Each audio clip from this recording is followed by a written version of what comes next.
With regards to the national dialogue, I had a meeting, a fairly long meeting, with the PTT, the Planning Task Team, which is composed of people from the foundations as well as officials from the presidency.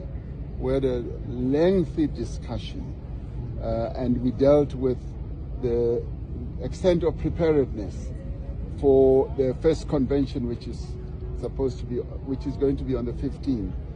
And there was a sense in some of the quarters that we may not be as prepared as we should be.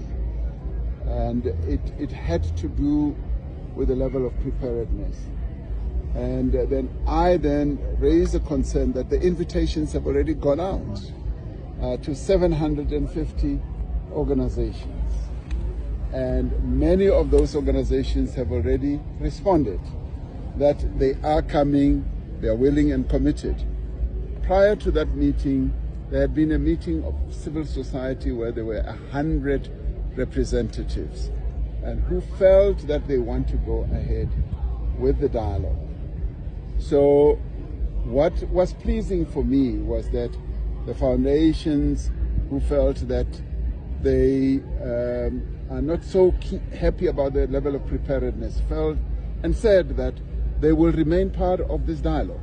So they will participate, they will remain part of it, and then they will leave the planning for the first convention to the civil society organizations and officials from the presidency. From what I gleaned, there was nothing political about it. There was nothing askew about it. It was just the issues of, are we as prepared as we should be? So it could be risky to go ahead when you're not so prepared, but I then said to everyone, go and make sure that we get ready as well as we could be and pull out all stops.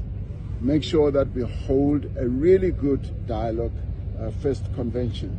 So that is the instruction I have given everyone, and they are now working towards delivering a good convention, the first convention. And in the end, the first convention really is not going to deal with the substantive issues.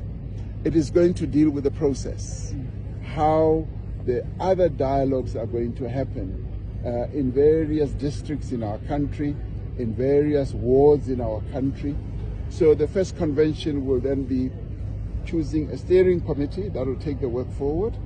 We'll also get involved in planning how that process will evolve.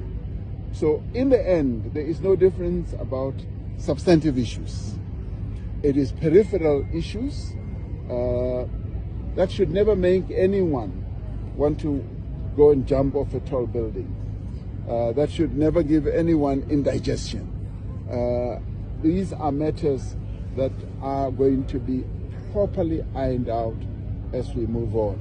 So in the end, the withdrawal of the foundations is not a train smash. The dialogue is going to go ahead. The people of South Africa want the dialogue to go ahead. And of course, with an undertaking of this nature, there will always be hiccups here and there, and various other dialogues that we've held in the past, be it the drafting of our constitution, even with the drafting of the Freedom Charter. There were some hiccups here and there, but what mattered was the outcome.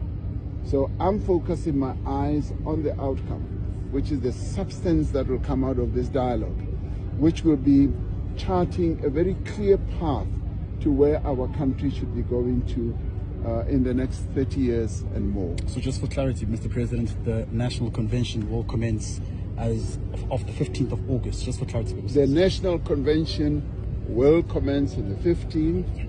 I will go and do the opening address, and there will be some 1,000 people or so representing various sectors who are already gearing themselves up to come and participate. And the finance has been made available, the venue has been secured, the operations center or room is already in operation. The replies, the RSVPs as they call them, are flowing in. So people are getting ready to come and participate in the dialogue. So the show is on the road and the caravan is moving.